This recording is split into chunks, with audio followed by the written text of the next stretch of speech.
everybody. Thank you so much for joining us. We will get started in just a quick moment as soon as SinJin joins the live. But thank you so much for joining us today. We have quite an interesting episode planned for you. And today's episode will be episode 8 of the Get Out of Your Comfort Zone podcast series. And while we're waiting for SinJin, I want to let you know that episode 2 and 3 of the Get Out of Your Comfort Zone is published on Spotify, Google Podcast, Apple Podcast, as well as a couple of other podcast platforms that I can't think of right now. And with that, we're joined by SinJin. Thank you so much for making the time, SinJin. How are you doing?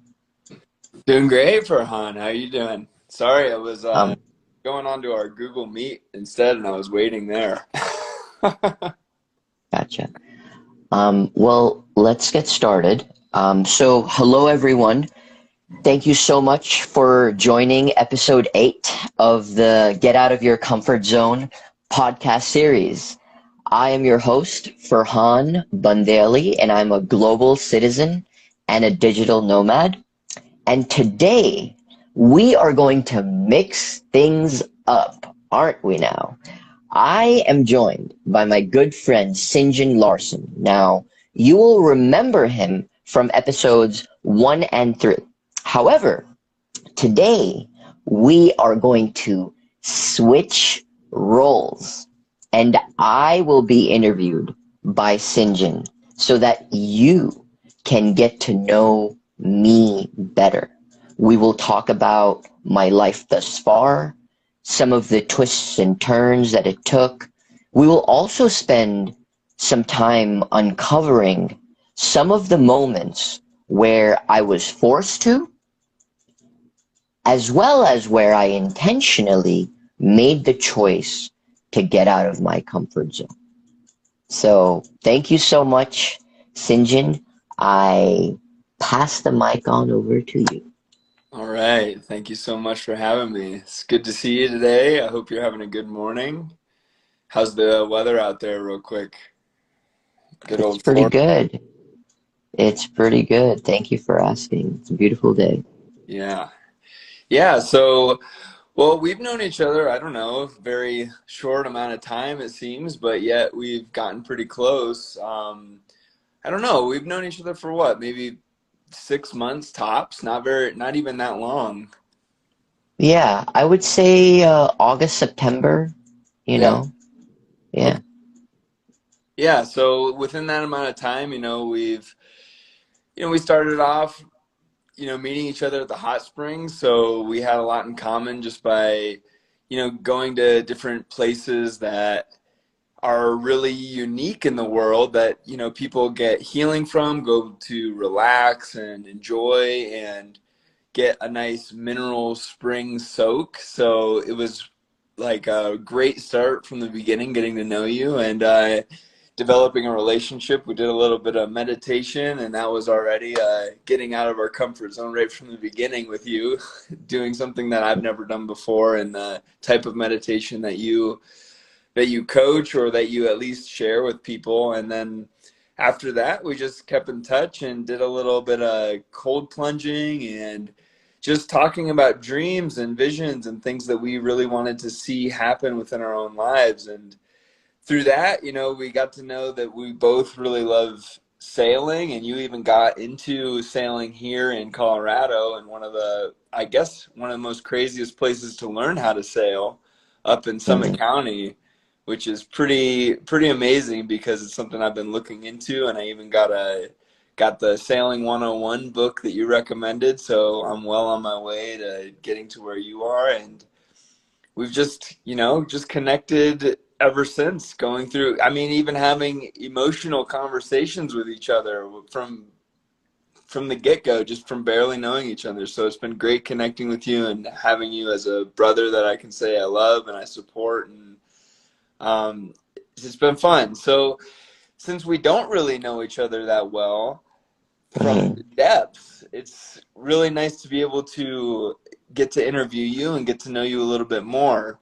And one of the things that we're going to go into today, because I think we're going to make this into a kind of a few part series, because there's a lot to unpack with your journey as well as anybody's journey and the stories that we can get into. And it really goes back to where you were a refugee.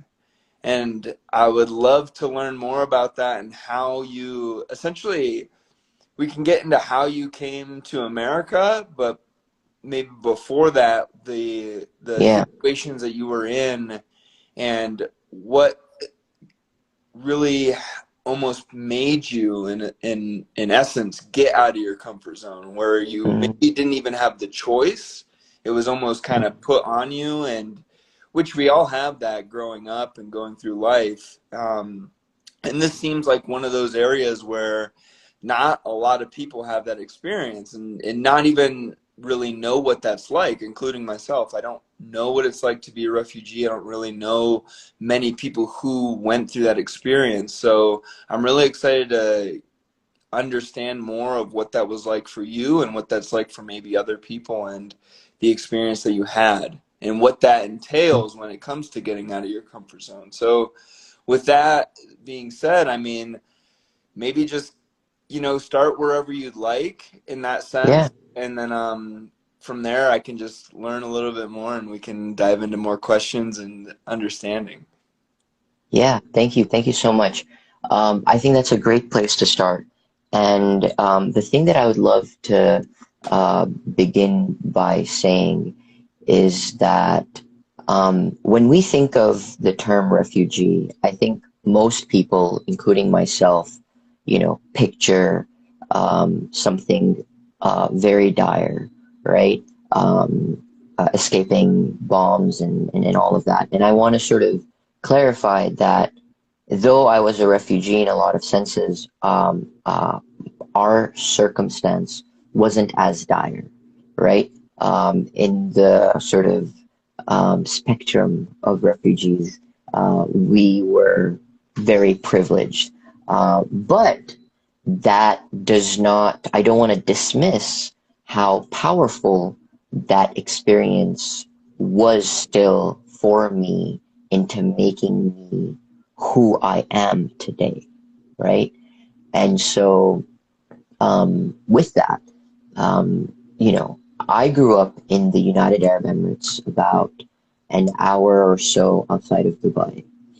And growing up, we were a very close-knit family, and I was very much a mama's boy, very close to my parents.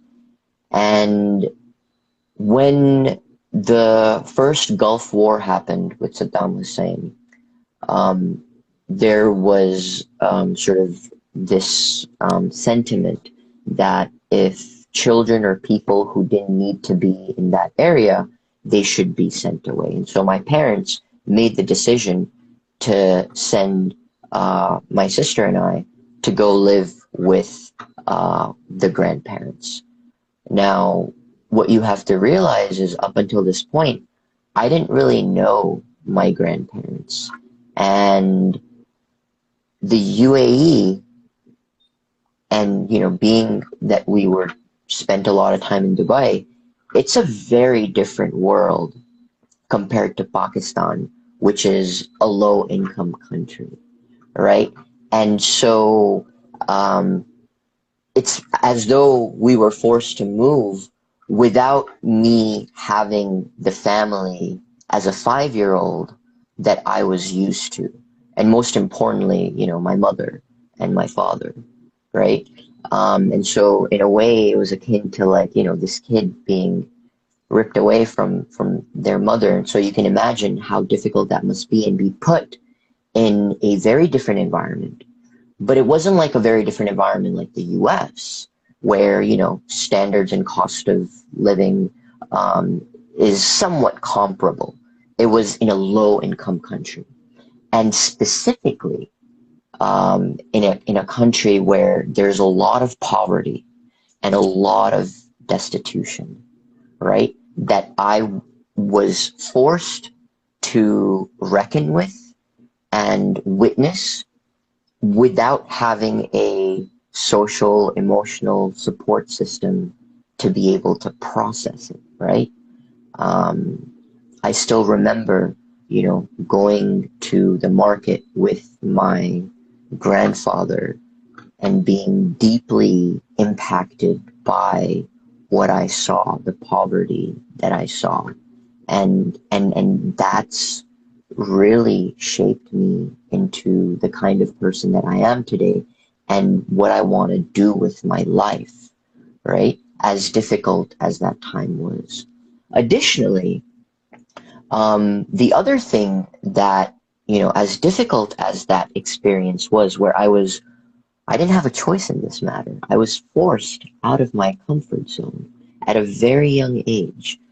One of the amazing things, not to say that, sort of being subject to witnessing the plight of humanity, is not, good. I think everybody should be exposed to that so that they're empathetic.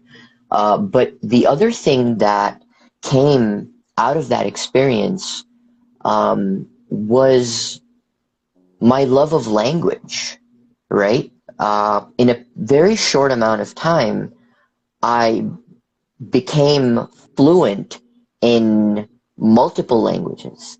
So Hindi slash Urdu, which was the predominant language, in our immediate community, and then Kutchi, which is a regional language within a particular part of India, which is where my ancestors are truly from. That's something that my grandparents spoke in the house that I was able to pick up and be essentially fluent in. These adults would be taken aback by this 5, 6 year old kid speaking beautiful Kutchi, you know?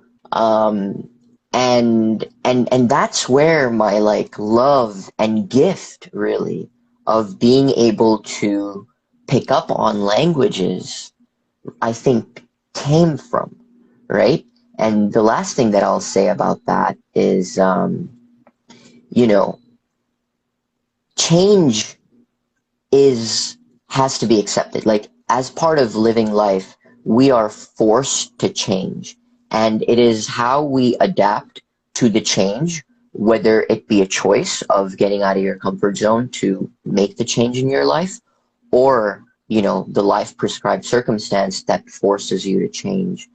Ultimately, it's how you adapt to that change, which allows you to grow into, who you are, right? And for me to be forced to do that in such a radical way at such a young age, I think really ingrained within me a gift of being more adaptable, malleable to my changing environments. So yeah. Yeah, absolutely. I mean, being 5 years old, there's a lot of impact on the psyche. I mean, there's a lot of things that you are absorbing and being able to now utilize as in your adult years from that experience. And just to maybe clear things up for the listeners as well as for myself, this is before you're not actually in a refugee position at this moment. You're just with your No. grandparents right now. Yeah, at that age, I am just with my grandparents, separated from my family, the Right. family that I know. Yeah. And how far away is Pakistan from where you were living with your family? So I think anywhere between a 3 to 4 hour flight. Okay. Okay, so it took a plane trip to get there. And then when you're with your family, so you're being exposed now to a totally different environment, and you're relating that to more of would you say it's like poverty type environment that you were in specifically with your grandparents, or was that just kind of what you were witnessing around you when you go to the market? Yeah, that's a very good question. My grandparents, according to the standards that I was used to living, it was significantly lower. You know, but compared to the local standards, they were living in a dwelling that was, above, like they were doing better than the norm. Okay. And to your point, all the poverty and the destitution that I witnessed was, outside of the immediate home. So we always had, enough to eat, a good place to sleep, and our needs were met. We had good community, but it was just because Dubai actually, more so than the US, sort of eliminates poverty, right? And when I say eliminates poverty, they they deal with it in not so good ways, and we don't need to get into that. But for anybody who's been to Dubai, it's very rare for you to see any destitution. Like you see way more in the US than you do in the UAE, right? And so imagine like being in this bubble of living in like a resort town. Yeah, that's what I was thinking. Like when I think of Dubai, I think of like the massive skyscraper like buildings within the like they made that island that's into a palm tree or whatever out there. Yeah. I haven't been to Dubai, but I've seen a lot of pictures and it's like this exactly like what you're saying, like this resort type uh, town or Mm, country or city kind of thing. exactly. Exactly. So yeah. Yeah. So, what language was your parents fluent in as you were growing up to the age of 5? And then when you met with your Yeah. parents, so you are now speaking multiple languages, not just from what you were speaking growing up with your parents, but now in an environment that has multiple languages being spoken as you're out and about, as you're with the family, and as you're in this environment that's Mm, different with your eyes, but now with your ears as well. mhm. That's a very good question because my parents are quite visionary in the sense that when I was born, I'm the oldest child. Um, they recognized the importance of English as a global language. And, what's crazy is the first language that they actually taught me was English. So I was, in some ways, that was my first language. And I didn't know as much of my own native tongue. And so then I go to Pakistan, and there's very little English being spoken except for, in school. And so what actually ended up happening is my English proficiency decreased quite a bit because, it was Hindi, Urdu, Kachi that like took up some Gujarati that like, took up the lion's share of my mental space devoted to language. Right.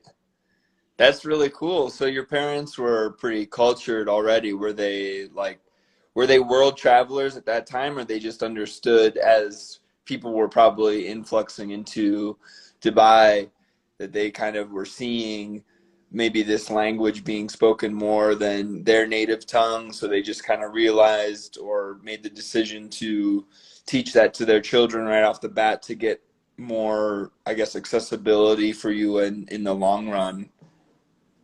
Exactly, exactly. And I'm very grateful to their decision to do that because even when we came back, my parents always encouraged us to be prolific readers. I would get in trouble because my dad would catch me reading my books, for fun at like 2, 3 a.m. at night on a school night, right? And, as an immigrant, to have such a strong proficiency in English has served me really well as a communicator, both written and oral. Absolutely. Yeah, that's really cool. That's real. Thanks for sharing that.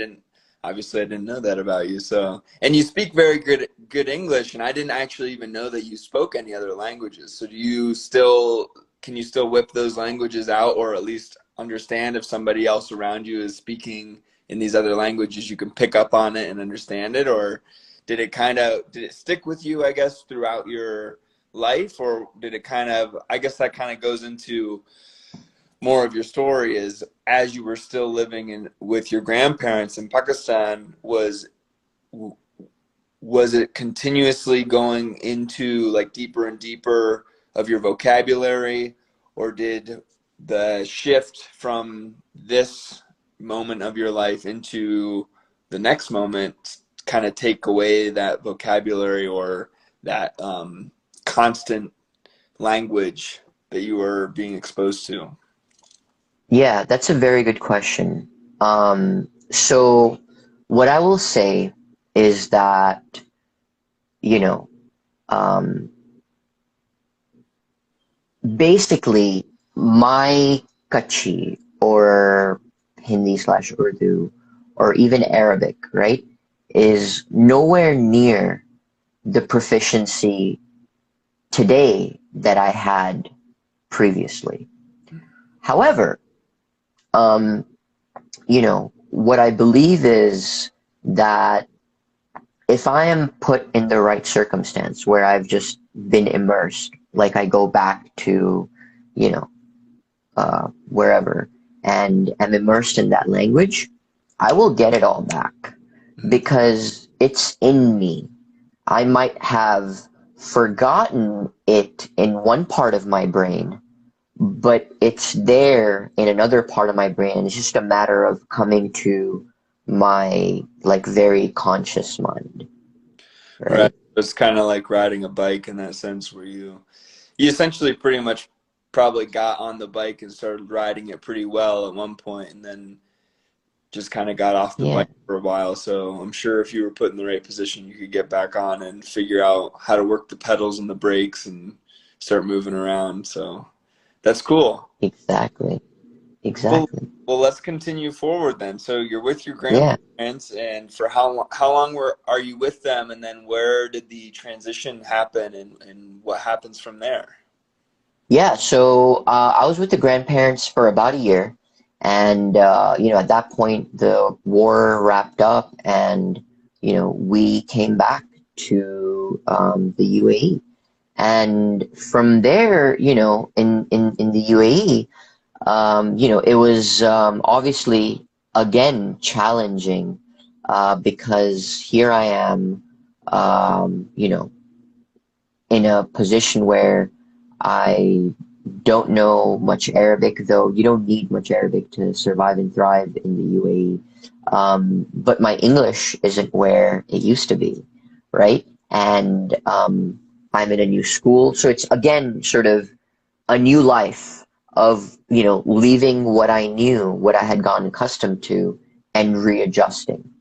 And so basically, sort of that's something that I underwent. And throughout, the rest of my time in the UAE, I, shifted or changed a few different schools, which, as anybody in the US who's had to like move towns to shift schools and make new friends, that represents being pushed out of your comfort zone.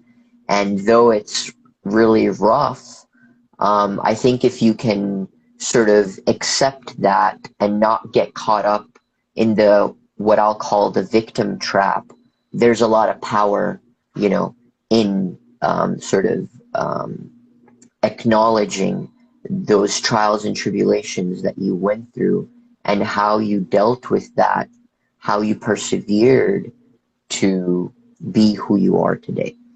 And so that was until the age of 14, which is when I was sent to the United States of America on my own. Oh, wow. Okay, so you're back with your family for about 7 years then, 7 to 8 years. Yeah, Okay, yeah, yeah, so exactly. here we are now in the U.S. Yeah.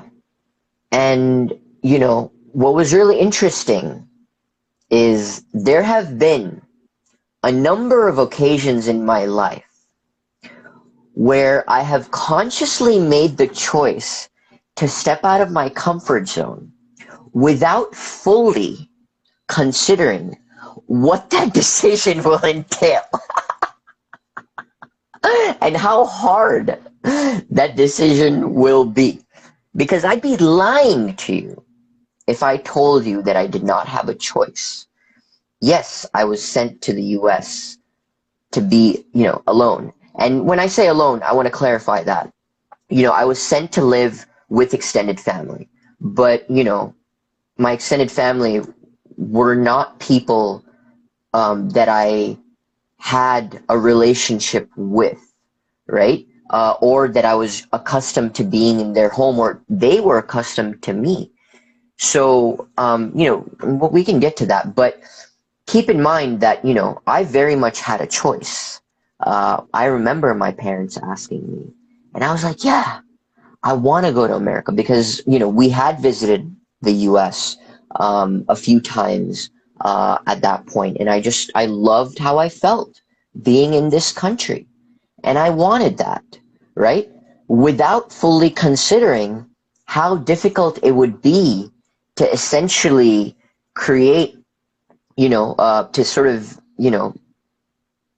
be this immigrant and go through what I did on my own.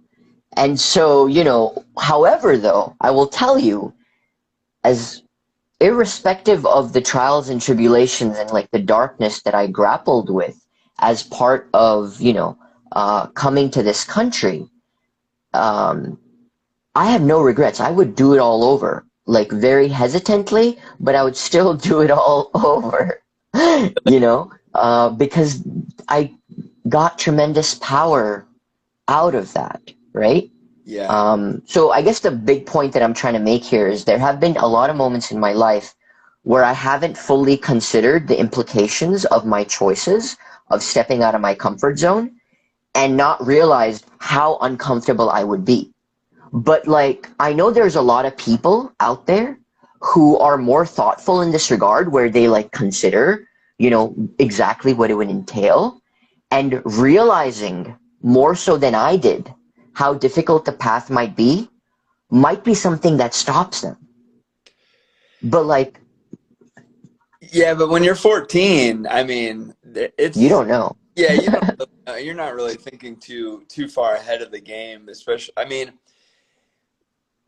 just in my own experience from thinking back to when I'm 14 years old, I mean, you if you really want something, you're going to voice that opinion that you're having, that feeling, that want. So obviously there was something about America that you really enjoyed and really wanted that took more so than to stay. Because I know like if you didn't really want to go to America or you didn't want to make that choice, you would have voiced it, I'm sure. You would have probably said, "No, I like my friends here," or "I like this," or I want to be with my parents," or whatever it is that you would have wanted more. You found or felt something that pulled you to make that decision as a 14-year-old child to really want Mm, that leap without, you know, knowing that, oh wow, I'm getting on a plane and going to be in a whole different country where there's a lot of people that aren't like me, that haven't had an experience like me, and I'm now going to be in this position where I am kind of the outlier, and without really even noticing it, because I'm sure when you did visit the US, you weren't exposed completely for a long enough time period to really maybe feel what mm, you were about to feel, making mm. decision as a 14-year-old to go to America and become an immigrant. Mm-hmm. Exactly. Keep in mind, though, this 14-year-old did something very similar, or this person did something very similar at the age of 26, too. So this is a trend in my life. At the age of 26, at the age of whatever is 17, or actually 19 plus 15. So 34, I pulled the same stunt at the age of 34. Um, so 26 was, my decision to apply to Hopkins and getting in and then going to Hopkins. It was not thought out in a lot of ways, to where when I got to Hopkins and when I was really faced with the rigors, I suffered with so much self-doubt, and I was like, what have I gotten myself into?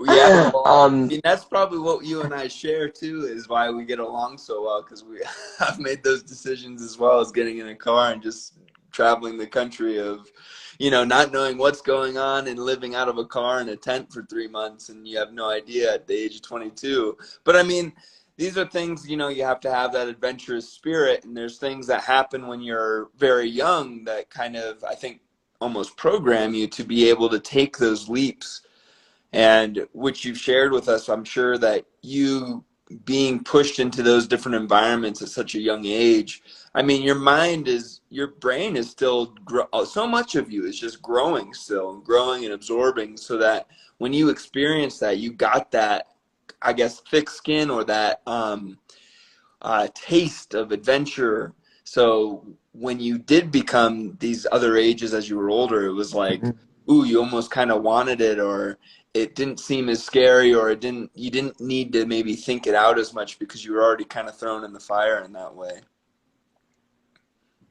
Yes, yes. My tolerance for jumping into the unknown is higher, and so far it's paid off for me, Yeah. right?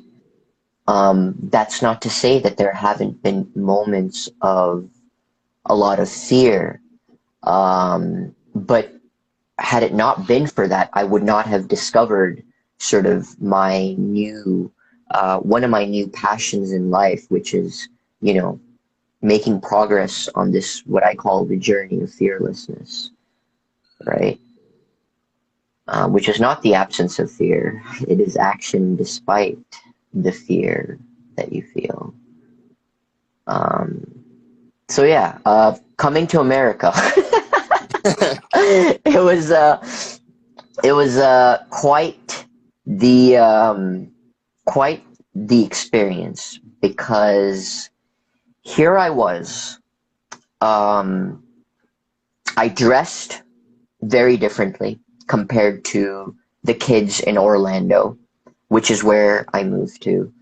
I sounded very different because I had a pretty thick accent.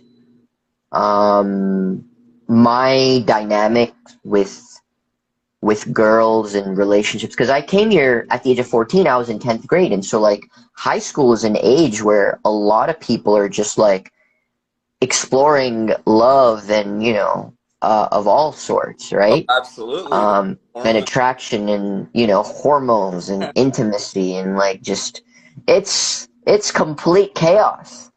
And here I am in the midst of all of this. And what's really unique about my personality is I want to be friends with everybody, and I want to be accepted by people. The 14-year-old version of me is just I want to be accepted. I want to be friends.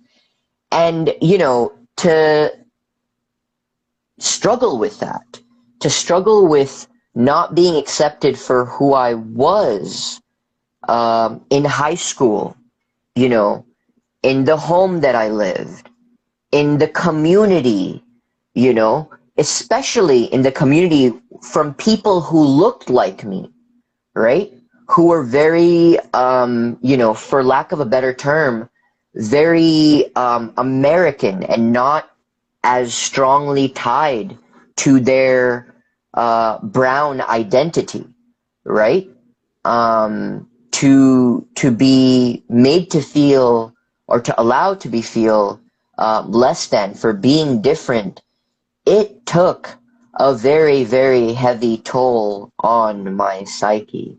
You know, there were nights when I would cry myself to bed, when, you know, I would sleep to the radio at night. And I remember, you know, there were quite a few of those nights, and primarily it all stemmed from feeling this loneliness of of being, you know, completely on my own and not having the support that felt like home, right?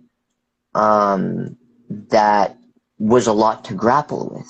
But through that darkness, right, I developed the coping mechanism to say, you know what? I'm going to turn into a chameleon. I am going to get into this headspace where I sound like them, I act like them, I am them, right?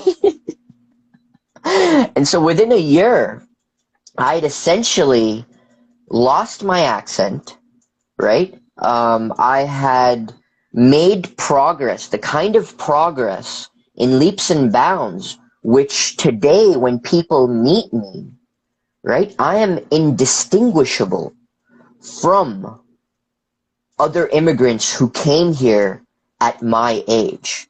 And it was because of that immense darkness that I went through and my sheer, you know, struggle, whatever, to survive, and the coping mechanism that I was able to do this.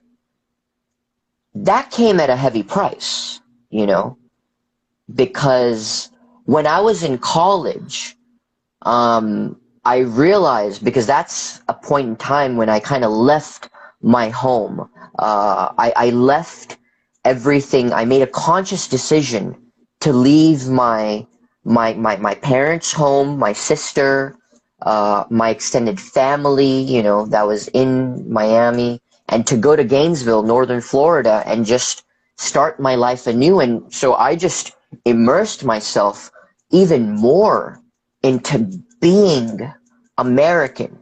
I shunned, you know, my religious upbringing. I shunned, you know, my culture in a lot of ways. I still maintained some ties, but I was very much prioritizing being American and forging my American identity at the cost of my own higher education, right? So keep in mind, my undergraduate career spans an illustrious almost 8 years, 7.5 to 8 years, of which the first 3.5, 4 years was just spent living life and adopting and exploring my American identity and, you know, whatever came along with that, good times, right?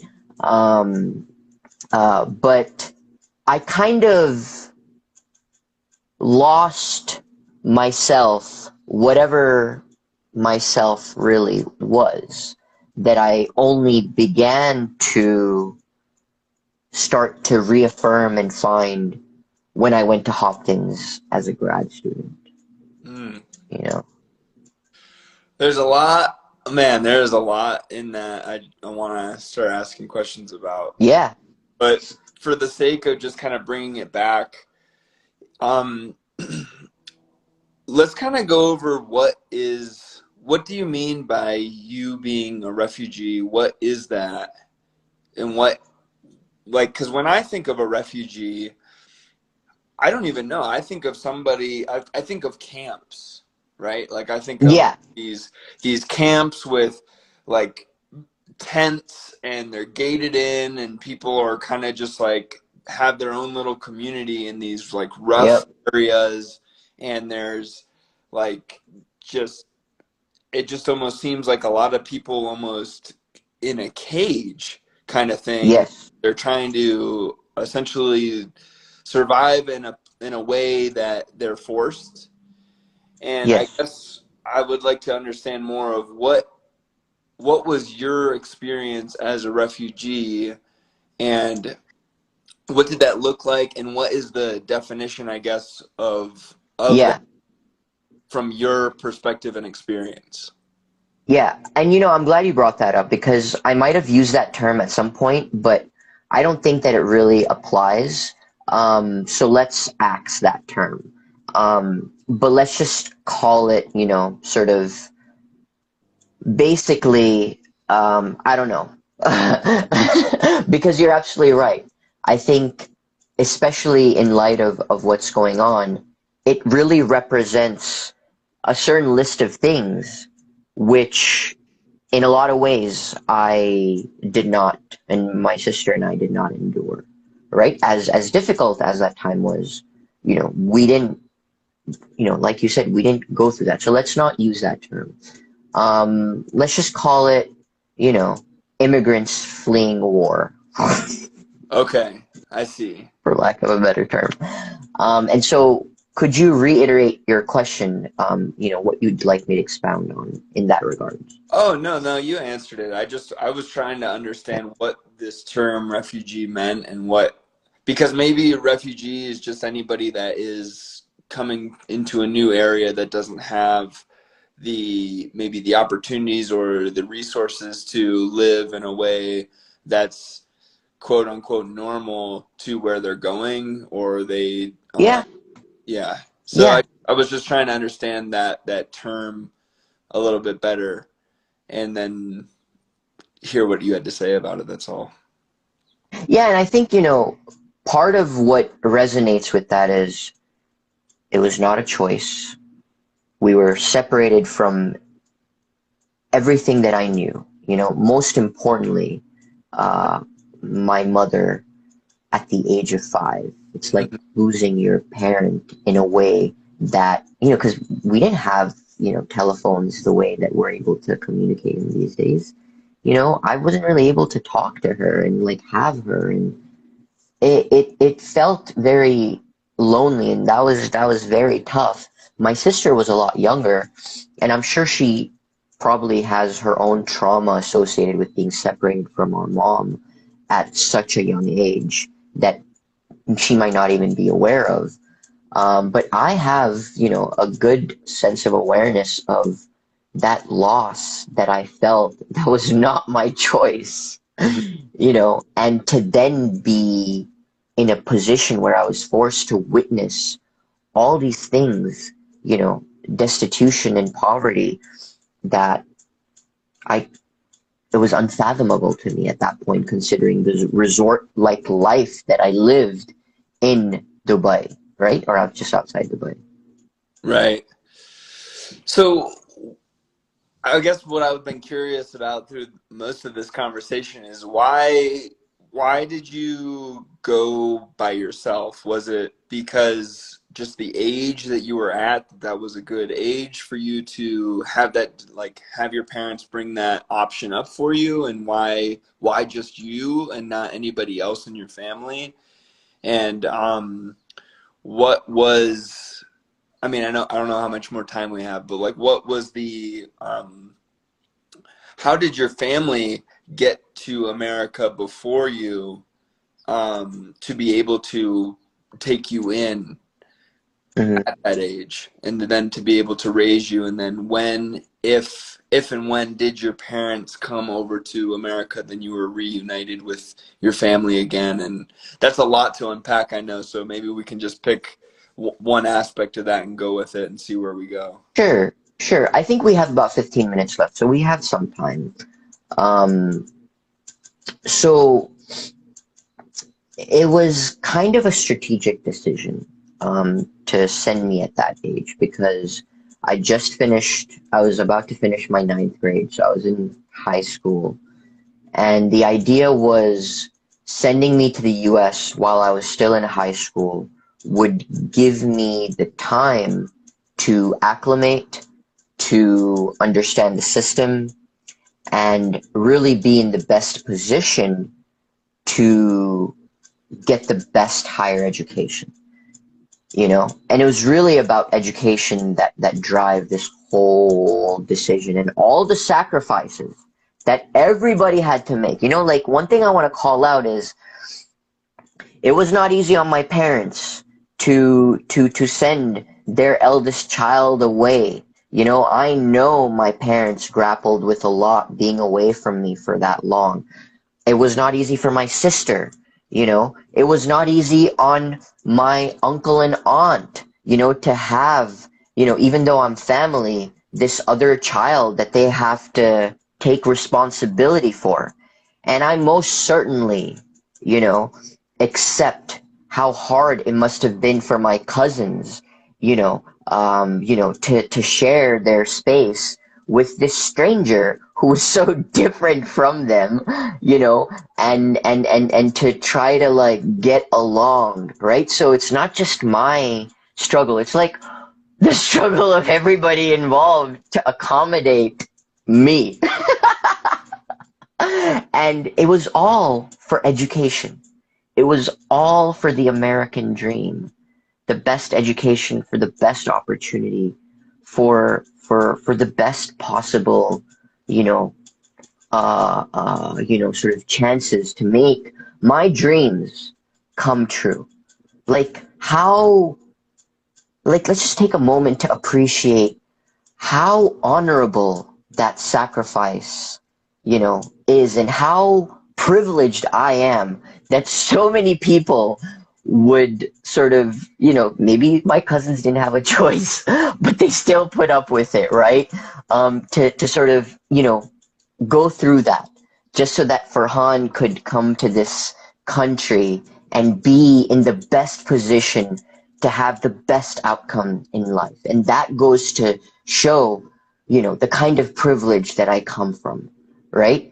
And so it all was as a result of education and having the best opportunity for higher education, which, you know, dictated these actions of like, okay, now is a good time to send Farhan to America, right? To get him into school. I legit arrived the day before, the school year started to America. So I arrived in America. My uncle picked me up from Orlando International Airport, and the next day I started high school at Dr. Phillips in Orlando in 10th grade. No doubt. Yeah. Education. Education for sure. And that's something that seems very common with immigrants, is that it is all about education and opportunity to then be able to receive those chances through the education that you get, the opportunities that comes with. Yes, exactly. So did you And feel yeah. pressured at all? Like did you feel a lot of pressure at the age of 14, or did that start to come later in life? Or was it more like, no, this is my choice, like you felt very maybe you felt very confident in happy in what was going on, or maybe there was a combination of both? So I presume you're talking about, you know, sort of when I was already here, right? Yeah, as you're And getting here, I guess, as a 14-year-old, yeah, as you're going through education, like, did you feel like, were you coming to realize what you're saying now about all this privilege and this opportunity that you have for yourself now? What did you feel mm, pressure in the sense of your decision making going through higher education and whatnot? yeah, I did not feel any of what I'm sharing right now then. Because um, as soon as I arrived, you know, within weeks, months, um, I started to understand what I had gotten myself into, you know, and it it so like I wasn't in a position, or I wasn't able to at that time remind myself the fact that this was a self-imposed choice, you know, that like this is part of the greater good. I was very much in my own self and not really stepping out of myself to see the bigger picture, right? And I think it's something that we all grapple with, being unable to step out of the bigger picture. And so with me, a lot of the suffering that I felt was as a result of my immediate predicament and living in those day-to-day struggles of adjusting and not being accepted and not realizing the magnitude of shift that I had taken the choice of embarking on and how it was part of this bigger plan. You know, I didn't have that narrative in my mind to like, you know, put me at ease.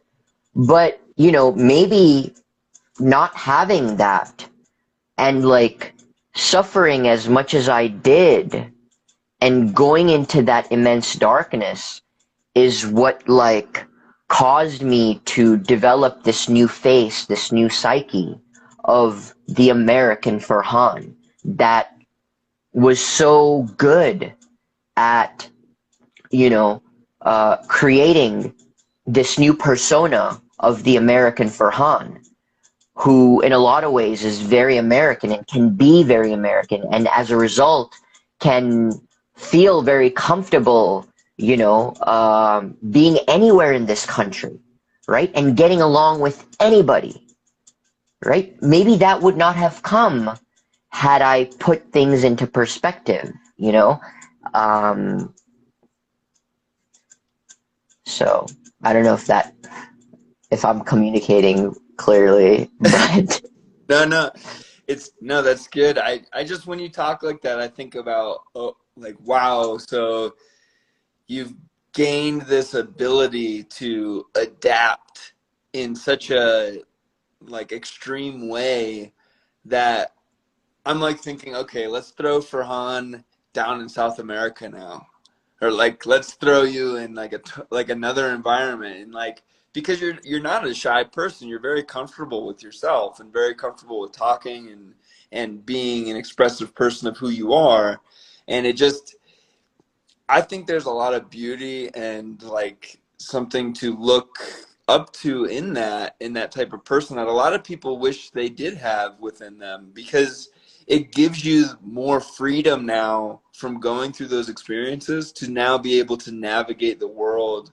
in a way that I think a lot of people wish or just don't have. And it's not meaning that it would be easier for you, really. I mean, potentially yes, but it's more of like you just have skills that help you be better at adapting to the new situations that you get into. So, and I'm sure that leads into why you made the choices that you have in your 20s and then in your 30s to move around the country as you have and be able to meet people and open up to new experiences, and then be able to have the opportunities that have been presented to you over the last few years, and even just the time period that I've known you, that we've talked about, being able to communicate well and be open-minded to, you know, accepting people for who they are, because you have been able to experience like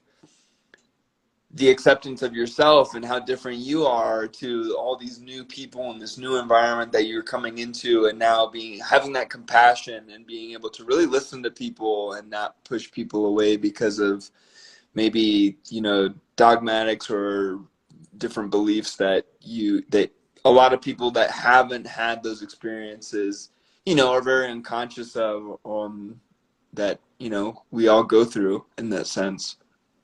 So it's really cool. yeah.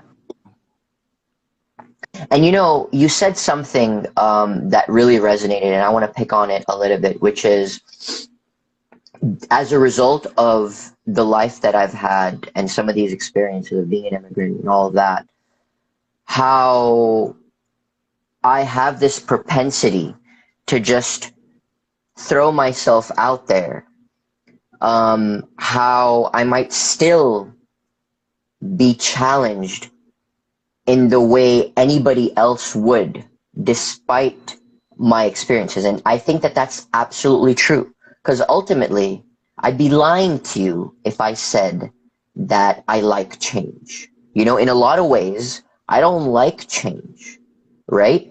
And so when I throw myself in these situations, a lot of times without, uh, you know, without thinking them through entirely, right? Um, I have to grapple with situations, right? And I face a lot of discomfort. But, you know, my life and this like practice of having done that in some shape or form allows me to use those skills to adapt to the change that I did not anticipate or expect, sort of, as part of putting myself in that new situation, if that makes sense at all. And I think that ultimately, what I would want to impress upon anybody hearing this is that, you know, yeah, I'm better adept, over the last so many years of having to, you know, reinvent myself and be put in situations where I have to think on the fly and deal with challenges. I still feel very uncomfortable in those situations, but it is that sensation of going from discomfort to comfort in that new reality and the sigh when that discomfort leaves you as you become comfortable in that new situation, that sigh, that I get, that feels so good. Hmm. That feels so good. And like the new experiences that I have, as a result, that just are almost mystical in nature, you know? Like when I first laid eyes, when I went off on this tangent when I was going from Denver to Breckenridge, and I was just like, you know what, I'm just gonna take a random ass road, right? And I came across Lake Dillon, right? And I see this perfect day and all those sail boats, just that whole body and out of body and like that whole experience that I had that words cannot describe, you know, that makes me realize that this world that I live in is so much bigger than me, that my ego is nothing, that like my suffering is nothing, that like ultimately I don't have a reason to fear death. Like all these existential things that we grapple with, the career and the this and the that define our ego, it all just melts away in those moments. And I'm just like, life is amazing, you know? Oh my goodness, yes. I do know. I know I was just right there when you were describing that. Just when you have a moment to just be right here, right now in a situation that was not planned or accounted for or even like imagined, and you're just in it, Mm, and it just happens to be that this is what life is. exactly. Yeah, man, yeah, totally. Yeah. Well, if you're okay with it, shall we wrap up on this high note? Yeah, I think it's a great time to wrap it up. So I thank you for Amazing. sharing, man. And I mean, there's just so much more I want to talk about, and I hope we get that opportunity. And thank you so much for sharing what you have shared. I know, a lot of that stuff that you spoke on is maybe hard for some people to talk about. So maybe it helps some people be able to, relate or at least feel a bit better about sharing with others as well. And I know it gets personal. And I'm sure we could have gotten a lot more personal. I had a lot of questions that I did want to ask, but maybe that's for another time. But thank you again for Yeah. on. Look forward to keep getting to know you and sharing this journey with you. Hell yeah. Thank you so much, SinJin, my friend and the host for today. Thank you so much to our audience for making the time to sort of give us your attention, give us your life, to sort of take us in, and in today's case, take some of my life in, and I hope that this serves as great fuel for you to reflect upon your own life and how you would like to, sort of see the beauty in your own life, as well as identify opportunities for you to bring more color, bring more richness, bring more experience into your own life. And trust that whatever you decide, if you follow your desire and your passion, you will not regret it eventually. With that, thank you so much. Love and light. Until the next episode, have a great, great time.